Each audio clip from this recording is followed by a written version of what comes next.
Good morning, everybody. I am Christine Jacobs. I have the pleasure of being the Executive Director of Represent PA. We are the PAC in Pennsylvania, totally dedicated to electing pro-choice women to the state legislature. And by doing that, we look to get the majority.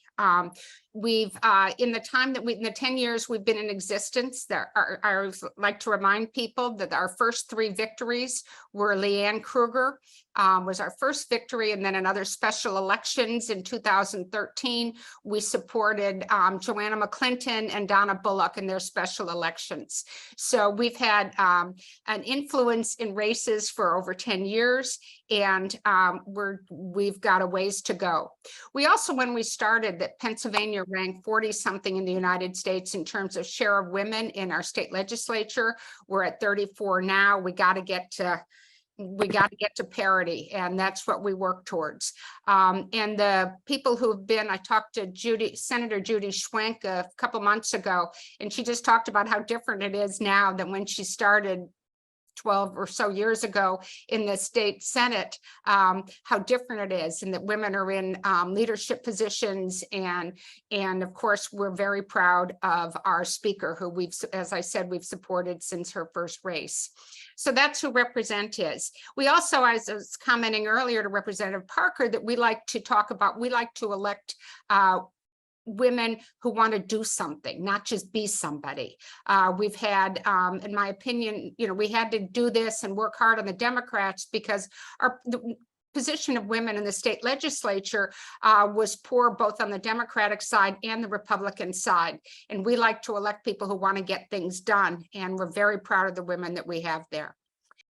So we've picked a lot. What we try and do, and this is our version of civics in Pennsylvania. Our version is not, how a bill becomes a law, but more about why you should care about what happens in the state legislature, why you should care about your state government. And so that's what we've done for the last few years in our breakfast briefings, is really concentrate on issues. One of those issues that we've talked about before, but we don't seem to be making any progress on, is gun violence in Pennsylvania. 1,600 Pennsylvanians die every year from gun violence. There are no requirements for safe storage of guns. Most of the state allows open carry. Our Black Pennsylvanians are 21 times more likely to be killed in gun homicides. And on average, we have a mass shooting every 10 days. And it seems more often than that when I read the Inquirer every day. It's a problem. And the kind of people that we have as supporters, and the people who are on today's call, are all ones I know who, every time this shows up in the paper, every time you hear about a shooting, every time that you see police barricades because of a shooting, your first thought is, why can't somebody do something? So that's what we're going to talk about today. Why can't we do something in Pennsylvania? We have supported Amanda Cappelletti since her first race 4 years ago. She's running for re-election this year, and we're very proud of her. Her Planned Parenthood background has certainly come to play in her positions, and she's on some major committees now in the state Senate, and she represents Montgomery and Delaware County. And this is the first appearance by Representative Darisha Parker on our call today. She's from Delaware County. She is a community activist who's worked on many of these issues that we care about, and is a strong voice on these subjects. She has sponsored some of the legislation that she's going to talk about. And so we thought she was a perfect person to discuss the issue with. We like the idea that we've got today both a senator and a representative on the call, in that by doing that, you can see what the House has been able to do, what the House is working on, and how they want to implement change. And then we can talk about why Amanda Cappelletti is not getting anything done in the Senate. Joke why we really need to give her the majority. So at that, Amanda, do you want to start? I sure can. Or do you want the representative to get started and then we move to you? Either way. Representative Parker, I think maybe it makes sense to talk about all the good work you guys get to do in the House and what you're doing, and then why my chamber is so terrible. Okay, cool. So good morning and thank you to Represent PA for having me today. Just one small change. I am from Philadelphia County, not Delaware County. Philadelphia County, sorry. No worries, no worries. It's early, we're fine. And when you're talking about safe storage in your slide projection, that is House Bill 731, my legislation. It was a part of a package of 4 bills that unfortunately is, I call it the abyss. It has successfully moved out of committee. It just has not going to our floor for a vote. And one of the things that you'll find unique about Representative Parker is I don't sugarcoat anything, even though we're on Big Brother Zoom. So anybody at any chance that wants to ask any questions, feel free. And as of also a note, also know as of right now, August 24th, the House is at a tie, which is 101 to 101. And when we have our special election, that will change, and then we will be back in the majority. So some people are here saying, what's going on? That means be patient. And that's where some of the bills and some of the things that we want to happen and occur live. When you're also talking about the gun violence, and if you ever get a chance to Google my name, you will notice that 85% of the legislation that I want to have introduced or passed is about gun legislation. But in order for that to pass, you're looking at a bold, unapologetic African-American woman who is a bonus mother of 5, a bonus mother of bonus grandmother of 6. And my family on my husband's side that I'm counting is live in New Orleans and Alabama. Representative Parker, why would you give those type of statistics? And it's a personal as it relates to your family, because my family will not come to Philadelphia or come into this Commonwealth visit until we get our house in order when it comes to guns. I am not going to be held accountable for burying another Black or brown children, anybody's family or loved one. And we are not doing what needs to be done. And the only way that we needs to be done, and more people, not just on the D's, on the R's, need to get off their ass and do what needs to be done. That's why I said it the way I said it. It means that you have to have a conversation with the NRA, which I do. You have to have a conversation with the Second Right Amendment individuals, which I do. That means you also have to have conversation with your colleagues on the other side of the aisle in the House and in the Senate. And it's not just a Philadelphia thing. It's in Lackawanna County. It's in Pittsburgh.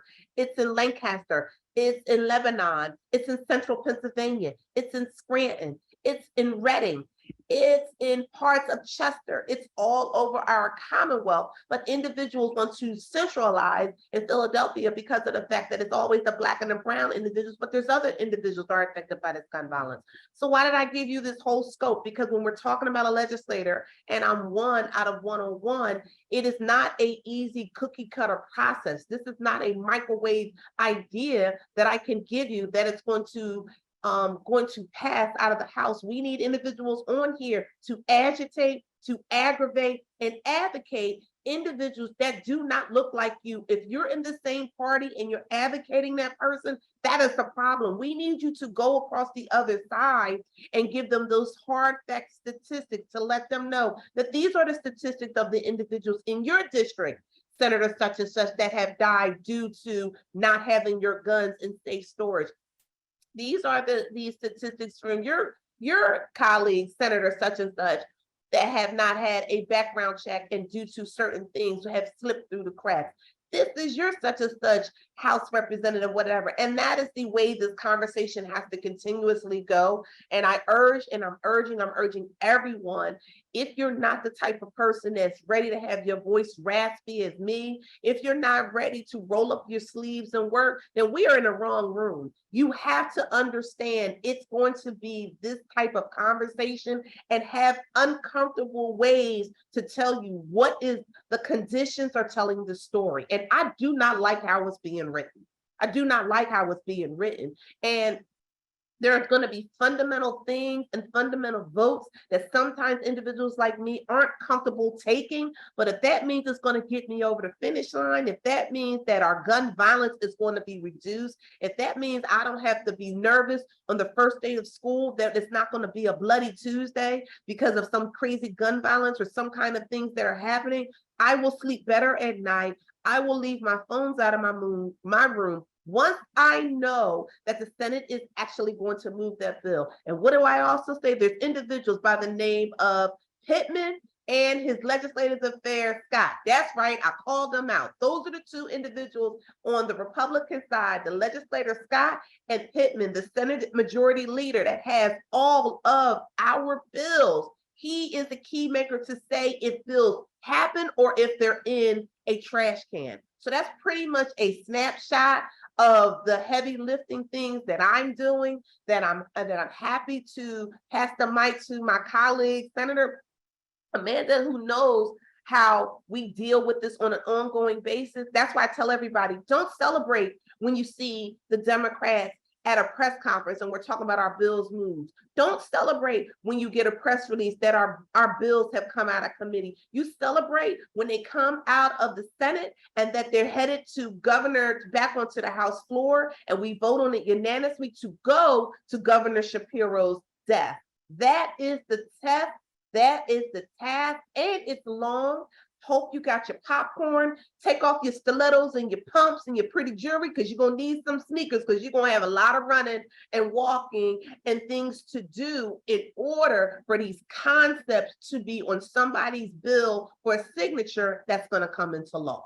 What are your priorities? What laws do you think, you talked about safe storage. What else would you say are your priorities to really help us with this issue in Pennsylvania?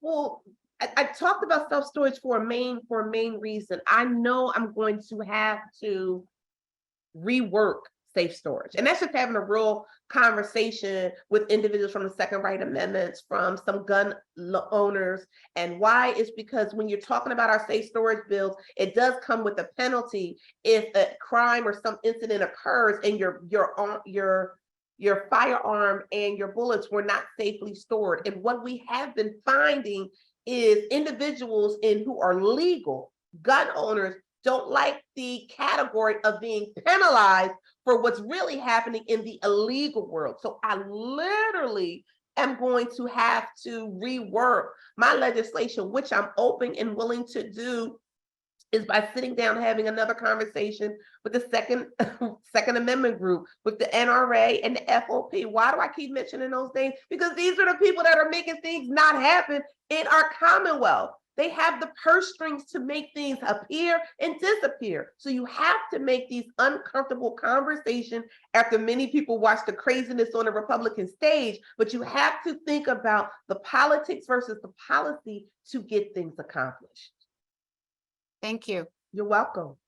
So Senator Cappelletti, you've been called out and we're happy to have you here. As you know, we're long-term fans, and Rep Parker, feel free to comment again. We've built today as a dialogue. So Amanda.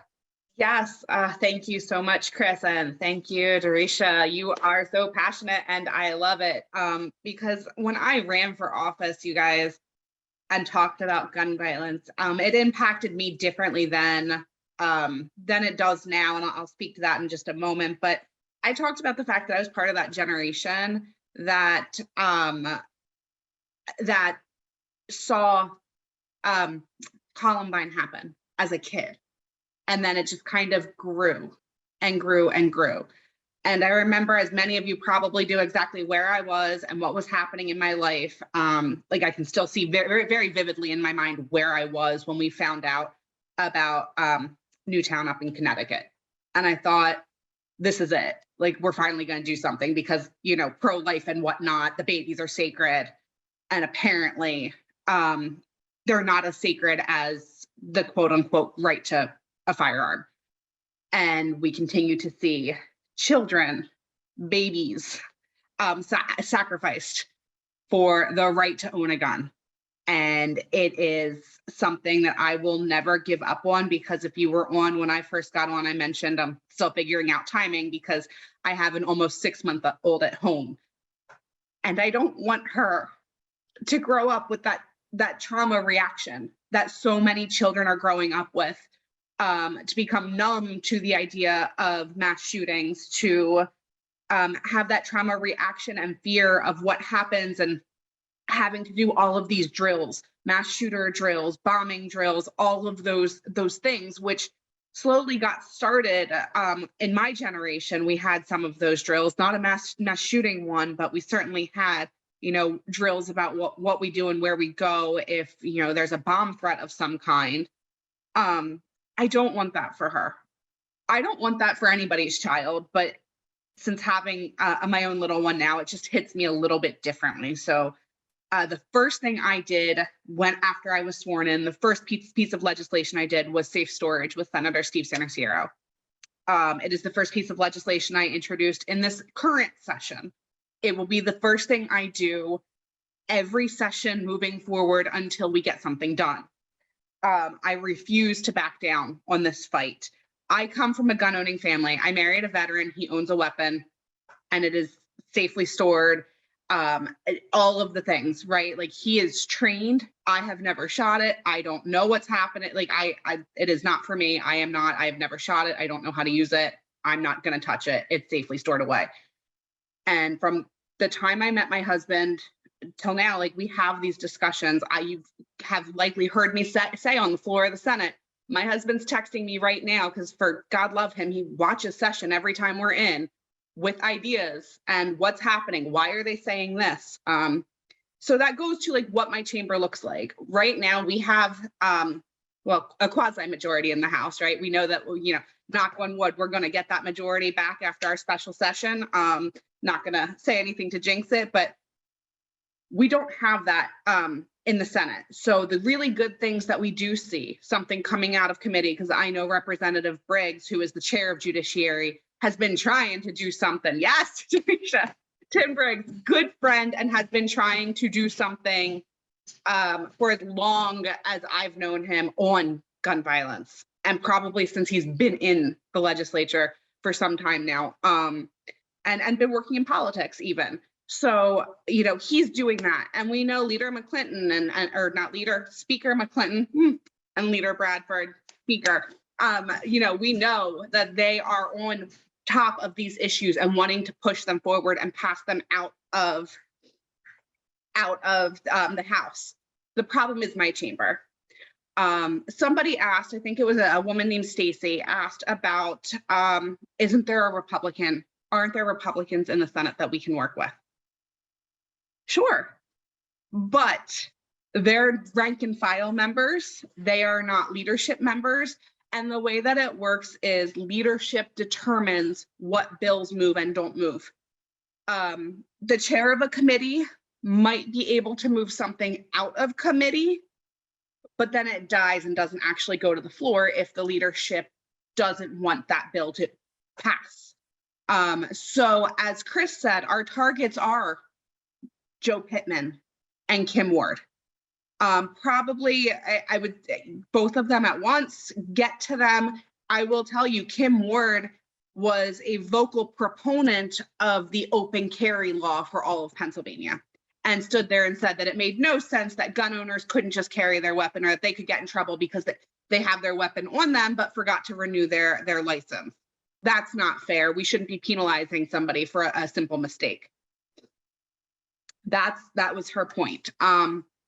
I countered. We had some people say from our Republicans from across the aisle, go back to my husband. They were saying, I'm, you know, a veteran and I'm the military and this is where we stand.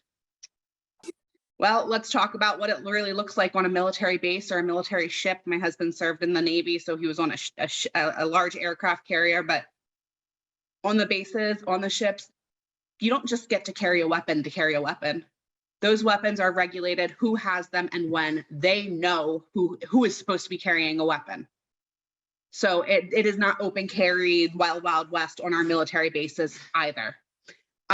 So it's this conundrum of things. I see, Erica, you've just mentioned the universal background checks. We have bills for that. Again, there is a stronghold in the leadership, a resistance in the Republican leadership of our chamber to do any of those things. So even when you have somebody who would agree with these policies, it never comes to the floor. They never get a chance to vote for it. Amanda, Yeah. excuse me, Amanda, is it money? You know, a couple people have said, is it the NRA and other money that keeps it, you know, that they're in love with is, you know, I keep coming back to, if it's money, there's not a lot we could do about it other than taking them out of power, you know? Yeah. Yeah, sure. It's money. It's the love of their own weapons. It's a combination, the NRA. It is all of those things kind of combined into one. So really targeting those individuals that we can target to go after them and shift where leadership lies is huge. It's always, money is almost always a factor. It's almost always a factor, especially on hot button issues, right? Like that's just how politics, a lot of politics works, not all of it. I'm gonna guess Representative Parker and I are on the same page. We're like, I don't care where the money's coming from. I'm gonna vote how I'm gonna vote. Like, thank you. I don't need you to tell me what to do. So, and I saw somebody in here say that universal background checks creates a registry. We already have a really good system of background checks here in Pennsylvania. We just have some loopholes that have to do with like person-to-person selling, as well as sales at like the firearm shows and things like that. No, a universal background check is not inherently going to stop people who would do illegal things with weapons from getting them. But you know what's a really good start? Requiring reporting of lost and stolen. That's something that hasn't been mentioned yet. It is incredibly important. We in Pennsylvania are not required to report lost or stolen firearms. So what does that mean? That means that I can go buy a weapon and I can give it to or sell it to somebody who cannot buy a weapon, and they can commit a crime with it. And when it gets traced back to me, I go, oh, I lost it. And then there is absolutely zero accountability. And when you talk to people, gun owners and things like that, about what happens there and how that works, they're appalled, because a lot of them want to be responsible firearms owners, and they think that responsible people should be required to do that. So it doesn't just affect the non-criminal. If it can be traced back to me as somebody who legally can buy a gun, then I am legally held responsible. If I can no longer go and buy that gun anymore, we're taking people, that third-party person, that middleman out of it. So the people who can't get guns can no longer find the people to buy it for them without them getting in trouble by law. So when we end that, it helps to end the straw man purchase, and it does reduce, as we have seen in many states around this nation, as well as many countries around the world. When you put things like this in place, the firearms violence significantly reduces. And it is absolutely astounding to me that we know for a fact that the social science tells us for a fact that these things exist, these policies exist, and they work. Gun violence is a unique problem here in the United States. We do not see it at this level anywhere else. And yet we refuse to move because for some reason, guns and gun ownership is more important than a person's life. And I cannot wrap my mind around it. And I'll end with this, because I have a lot of different types of bills and policies that I've put forward to try and address gun violence. At the end of the day, to say that it's a constitutional right, et cetera, you know, we can debate whether it's a constitutional right, you know, and whether that Supreme Court case was decided right or wrong all day long. But that's where the law is. But what we forget is we put safeguards in place on other constitutional rights that we have for the greater good. There are rules and regulations, there are laws that regulate free speech in certain ways. You can't shout fire on an airplane and cause a huge mass problem and mass casualty in that way. You can't practice a religion that has human sacrifice, or really any type of sacrifice involved with it. That's not okay with us either. We have regulations in place for the greater good, and that is all we are trying to do We are not trying to take away anybody's guns. We're not trying to take away your right to own one, whatever that looks like necessarily. We are simply trying to protect the public health. And even with constitutional rights, we have put things in place, and we should continue to put things in place that protect the greater good. Stop thinking so individualistically and think about the greater good. You know, there've been a couple questions in the, thank you. And there's a couple questions in the chat having to do with suicides and keeping weapons away from people who might want to cause harm to themselves. Do you have any legislation that might address that? Or somebody had commented on it. Is there somebody who wants to speak on that from our, group? So I'll say real fast, just because I don't know if everybody knows, I do have my master's of public health, so I've done some research in this area in the past. And one of the bills that I have is a 72-hour waiting period when you want to purchase the weapon, because we know that when individuals that are in a mental health crisis, whether that be for self-harm or even towards domestic violence, if you go in to purchase a weapon and you have a 72-hour waiting period instituted, the person that the people that are leaning towards self-harm, or the people that are leaning towards some type of act of violence in a domestic violence situation, that gives them time to cool for other people to intervene, and actually saves lives, especially when it comes to self-harm with a firearm. And Darisha, do you want to comment on that also? Absolutely. One of the things that it's always going to be a touchy subject to somebody like me is suicide. When I was starting my political career, sadly, our intern took her own life with a gun. So I am always going to be overly sensitive with that topic and how it is. Now, do I believe I'm not in a medical health or a public health administrator or professional.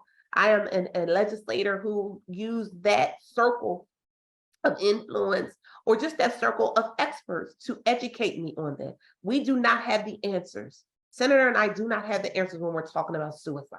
When we're talking about if any of our legislation that you and we are talking about today passionately, because I'm reading a lot of the comments in the chat, are going to change or even remotely reduce gun violence. One of the things that her and I will both say, we know we are facing a public health crisis.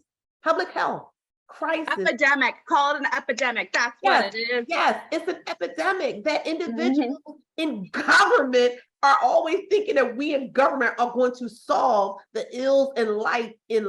That's not how this works. An epidemic has to go from an approach that's going to take a lot of it's going to take a lot of research, it's going to take a lot of data, and it's going to take some people outside of government presenting the things that need to be done for us to get it done and passed legislatively. And that's really wholeheartedly what it is.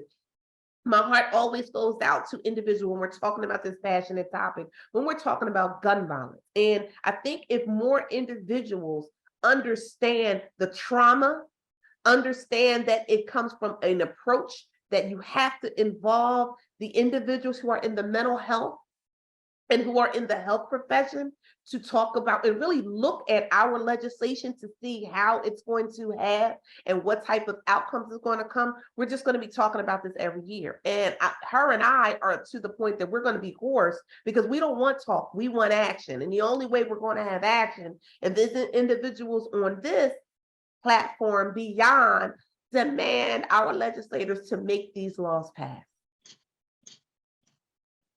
You know, one of the things that Rep. Parker mentioned early on is making sure you go to your own legislators and making sure that they understand how you feel.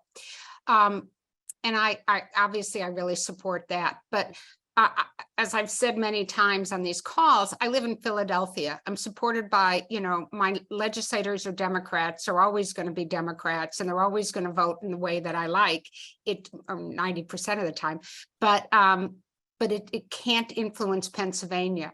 Right. And the way we influence Pennsylvania is by reaching out beyond our districts and knowing what's going on.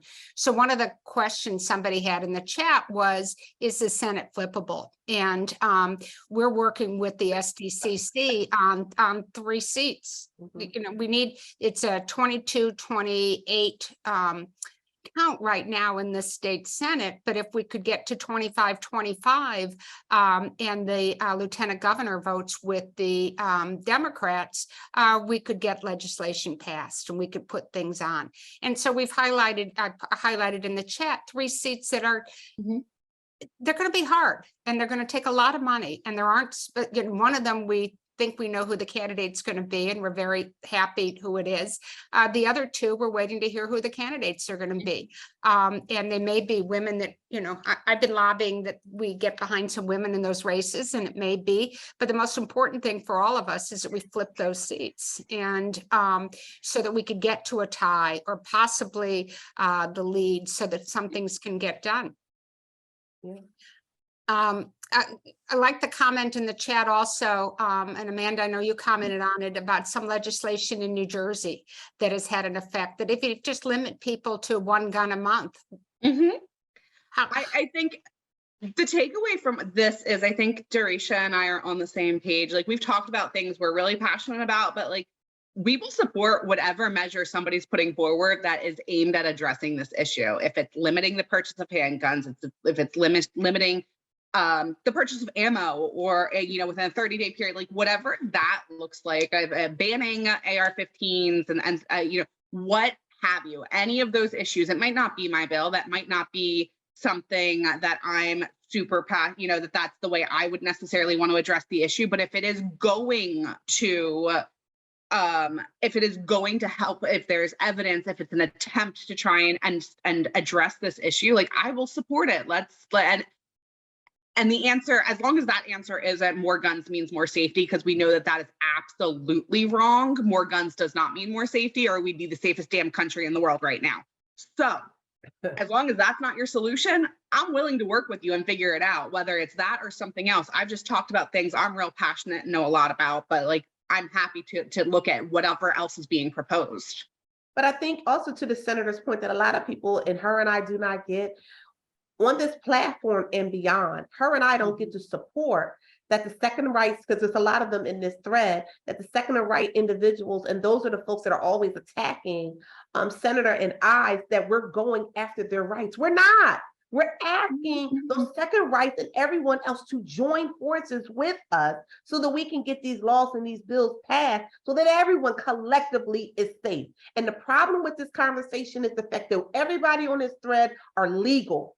You are going after institutionalized illegal cartels, and it's so much money out there that nobody can fathom what we are about to break and what we're about to embark on. That's really in a nutshell. It's so much money in the illegal world that we right here are legal, and you can't crack an illegal because you are legal. So you have to get with those individuals who are sharing with you how much it costs, how much money, whose coffers they are financing. Yeah, I said it. Whose coffers these groups, these wealthy groups are financing, and who are attributed to why all of these guns are coming into genocide Black communities and beyond. It's by design, and we have to start talking about it with the rationality that we're ready. And also, we got to talk about the fact that we don't even have enough individuals in the law enforcement agency, whether it's local police, whether it's sheriff,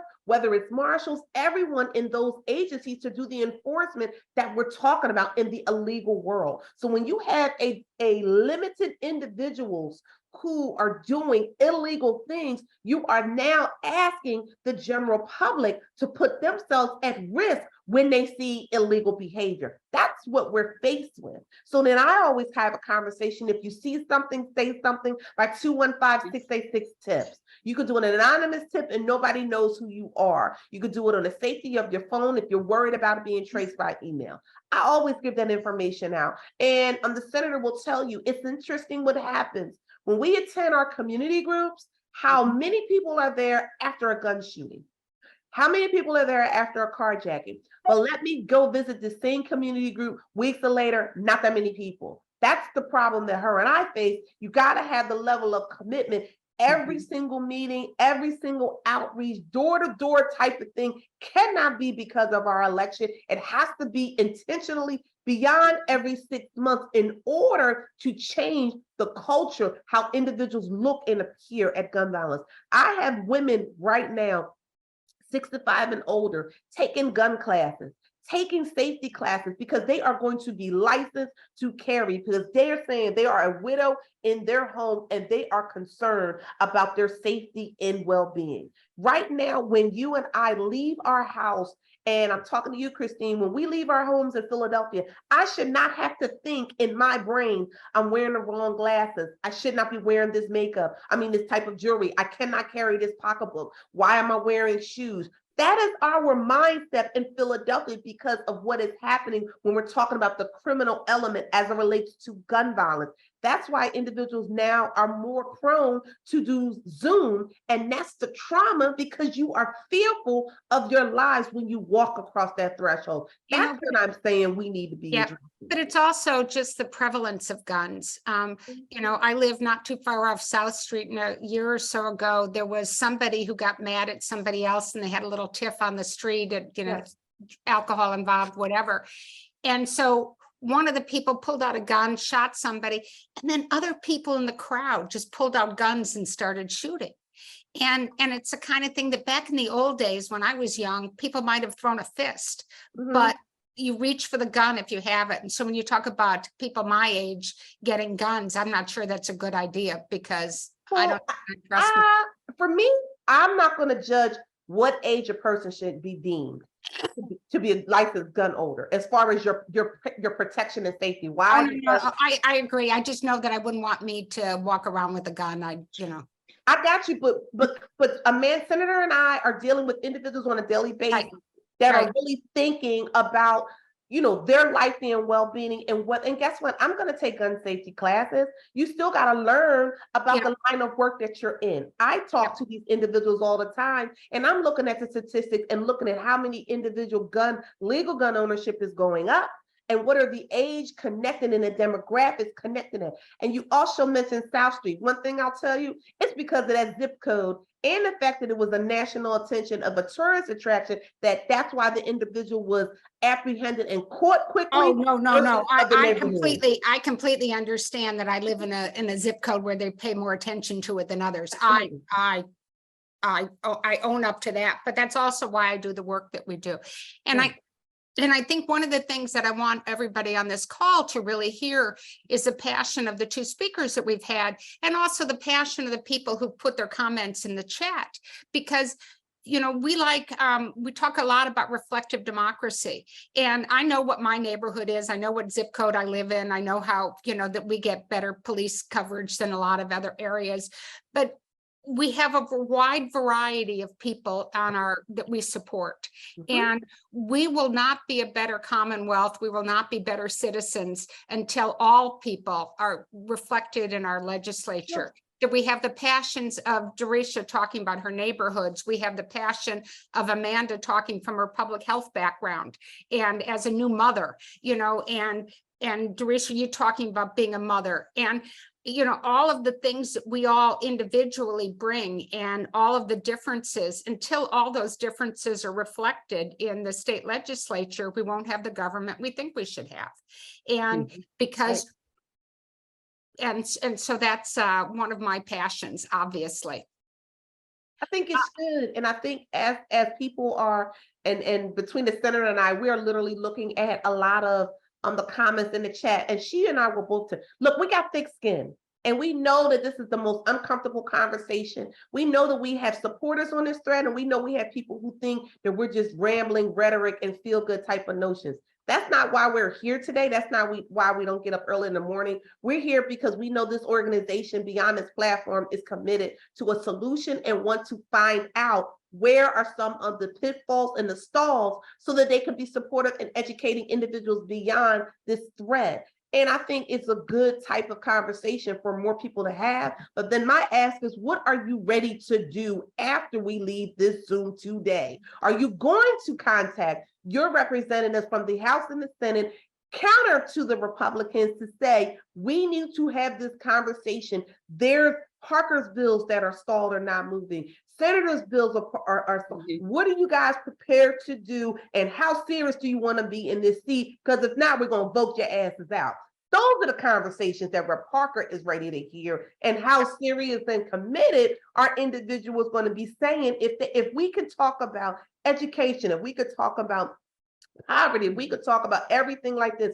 We need to also be talking about gun violence with an action item and a timeline, and or next individuals that in the House and the Senate need to have coffins, and they need to have that type of a funeral homes on their desk until they know how serious we are. Thank you.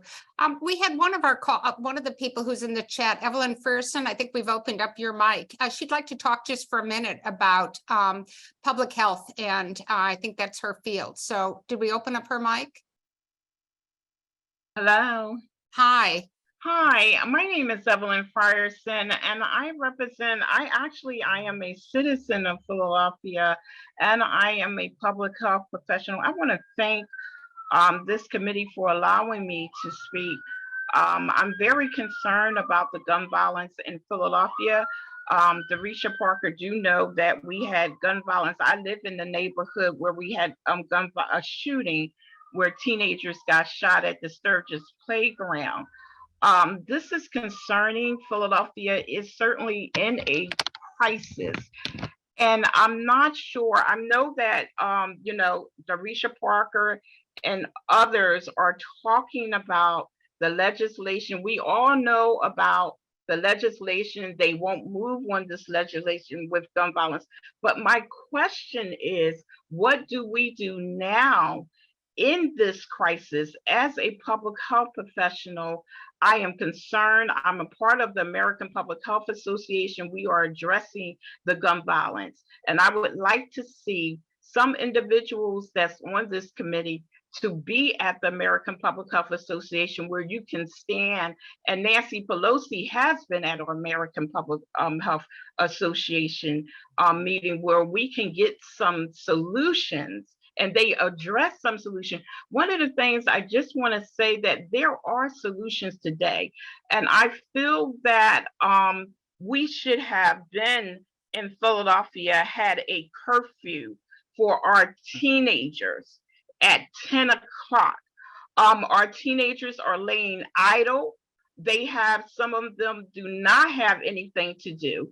And then when you have schools that are closed during the summer, the alternative would be for you to have mandatory recreation programs, mandatory character education, mandatory safety, all of those programs that can be very beneficial to our teens. I have worked in the school-based center for over 20 years. I have conducted focus groups with teenagers, and they are telling me that they feel that people do not care. We go home, we come to the school, and we get our paychecks, and we go. But do we develop a relationship with these kids? I'm hearing so many adults talk about all these things about gun violence. I wonder if we have identified, we certainly should, statistically have identified those students that have been involved in gun violence, and actually have a focus group with them, have a conversation with these kids. Why are they doing this? We have not, we have not addressed the social determinants of health.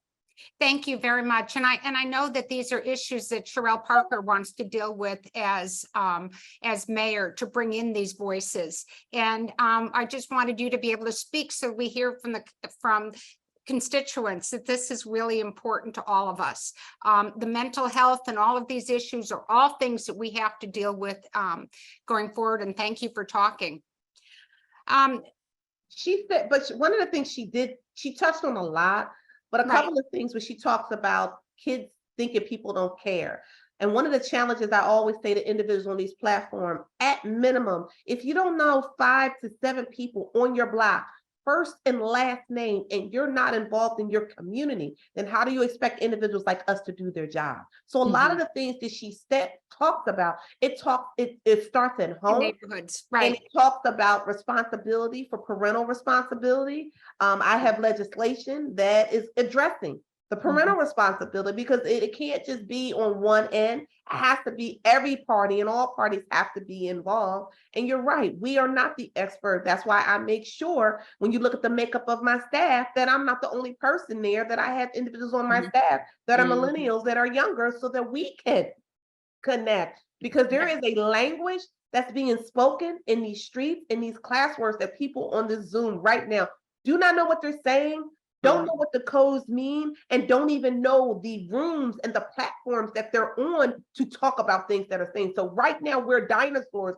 and we're disconnected. So you gotta have an interpreter to actually translate what these children are saying, because what they're saying is they need love. What they're saying is they want support. What they're saying is they want money in a way to sustain their self and their livelihood because they're living beyond survival. And I would say that we each have a different role to play, and we each can do different things. I put in the chat, I know what my role is. I've talked to people whose role is GOTV efforts and get out the vote and voter registration and making sure that in every district, people are out to vote and they understand that. And that's their effort. The things that you're talking about, community health and community and parental responsibilities, not my lane, and I'm not going to have the language, but you know what I can do is I can bring together people like you all today so that we can have a forum like this and so that we can help elect people. Amanda, do you want to comment? I just wanted to say one quick thing. What you're hearing Darisha Parker talk about is, I want to draw in the language that Evelyn used, social determinants of health. Right. We are talking about the root cause of gun violence. So it's not just about removing, how do we keep the guns out of the people who would commit bad acts with them. It's about addressing what leads people to make those decisions, right? We're talking about trauma-informed care. We're talking about addressing the root causes of poverty and why somebody gets involved in these types of behaviors or organizations that would have them commit bad acts. It's talking about food insecurity. It's talking about housing. It's talking about your education, educational opportunities. What do all of those things look like? Because when somebody goes to a school where there are teachers that look like them and the building is well taken care of, they are the likelihood of their success grows, right?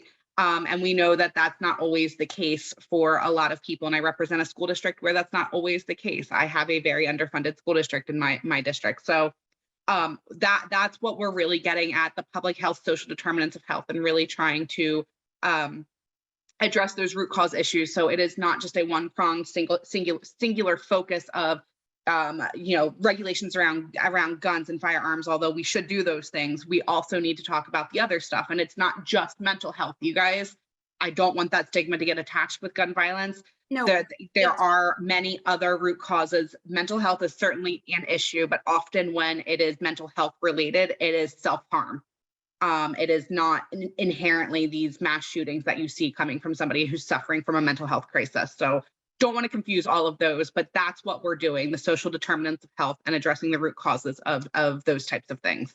And the most important thing is to have the conversations about all of them and not to close. And that's the thing that we have found over the years with Republican leadership in the legislature, is that they've closed down these conversations and they've closed down our ability to talk about them. And they've closed down the ability to say, well, there's not one solution, therefore we're going to go on and continue to take our money from the gun lobbies.